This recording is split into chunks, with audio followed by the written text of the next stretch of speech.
കണ്ടില്ലേ കേശവ, ഇവനാണോ നമുക്ക് സമാനൻ? ഇവന്റെ പ്രഹരത്താൽ നമ്മുടെ രഥം 2 അടി പിറകോട്ട് നീങ്ങിയെങ്കിൽ നമ്മുടെ അസ്ത്രത്താൽ അവന്റെ രഥം 10 അടി പിറകോട്ട് നീങ്ങി.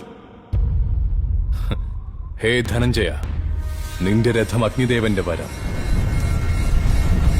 കാവലാൾ ധ്വജസ്ഥിതനായ ആഞ്ജനേയൻ, അഞ്ജനിപുത്ര പവനസുതനാമ, തേരാളിയായി ത്രിലോകനാഥനായ നാമം. എന്നിട്ടും രഥം 2 അടി പിറകോട്ട് നീങ്ങിയെങ്കിൽ ആലോചിക്കൂ അർജുന, അവനൊരു സാധാരണ യോദ്ധാവല്ല.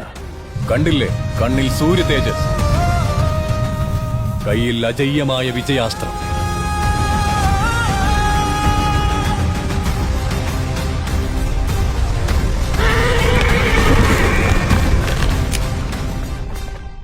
അവന്റെ നാമം വിസ്മരിക്കപ്പെടാത്ത ചരിത്രമാകും. സൂര്യപുത്രൻ വൈകർത്തനൻ